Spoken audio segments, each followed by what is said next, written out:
two policies. Its first policy is a foreign policy, war abroad. And its second policy is a domestic policy, and that's austerity at home. Indeed, as my colleague Zara from Bristol said earlier, really this could be contracted to a single policy called war-sterity. That is the single policy of the Tory government. And you can see how this works now in the bombing of Syria. Every single paveway bomb that is released by the RAF, and every tornado carries 5 of them, costs £22,000 each. The entire salary and some more of a nurse in this country. If they fire a brimstone rocket, that will cost £105,000 for every single one that is released, and if you include the research costs, it will cost £175,000 for every single one that is released, and they can't pay junior doctors in this country. This is a deranged foreign policy and a deranged domestic policy that could really only come into being under David Cameron. Because here is a Prime Minister who resembles nothing so clearly or so obviously as a shop window mannequin in search of a brain.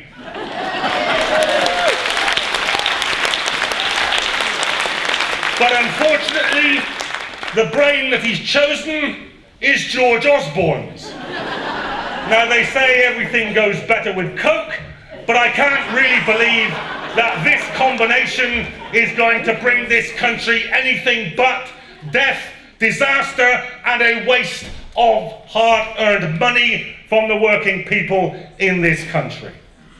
Now, you can see already what an incredible maelstrom this government is pulling us into. This is already before the vote was taken. A war in which NATO ally Turkey is shooting down the jets of the Russian Air Force.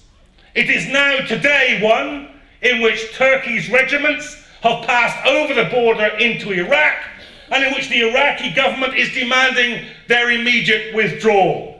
It is a war in which Vladimir Putin has now cut off the fuel pipelines to Turkey.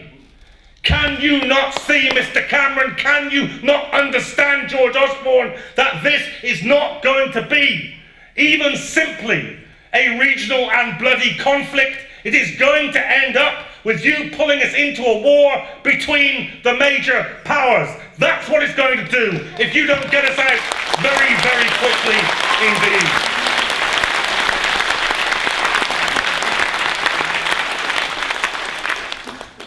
Now, I've got a word to say about the question of lobbying as well. Now, we did lobby. The Stop the War Coalition did lobby long and hard over this vote, as it is our democratic right to do. Generations in this country, from the levellers in the 17th century, to the Chartists in the 19th century, to the suffragettes in the 20th century, fought long and hard for their right to lobby the people that they sent to Parliament and whose wages they pay. And we are not, I repeat, not giving up that right in the 21st century.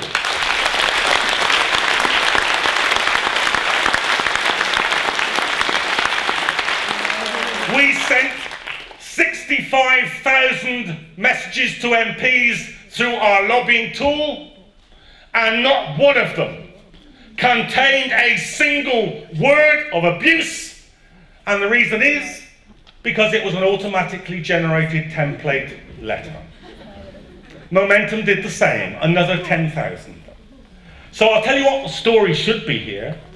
The story should be that out of tens of thousands of letters received by the MPs, an absolutely tiny minority were in any way abusive. That should be the story, because that is the truth. And by the way, If you think the abuse from a tiny minority only travels from left to right, I invite you to look at Jeremy Corbyn's Twitter feed, at Lindsay German's Twitter feed, at my Twitter feed, and I think you will find there are an equal number of abusive and unpleasant people who have an anti-war position as well. I'll tell you what I just wish. I just wish that the arson attack on the Finsbury Park Mosque had generated as many column inches as the entirely peaceful protest at Stella Creasy's constituency. I just wish that we didn't have to defend Muslims being abused on public transport by using social media, and that the press would take it up before it appears on Twitter and not after it appears on Twitter. In every conceivable way, this is a disastrous policy. It will kill innocents, it will bolster terrorists, it will put us in danger. Philip Hammond said the other day, we are safer now that bombing has begun. I don't feel safer. I don't know a single person who feels safer.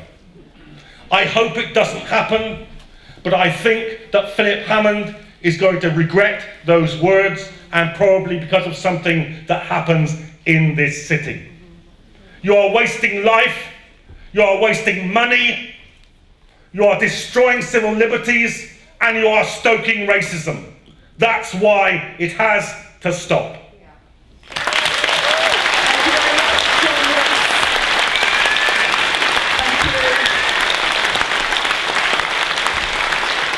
And our next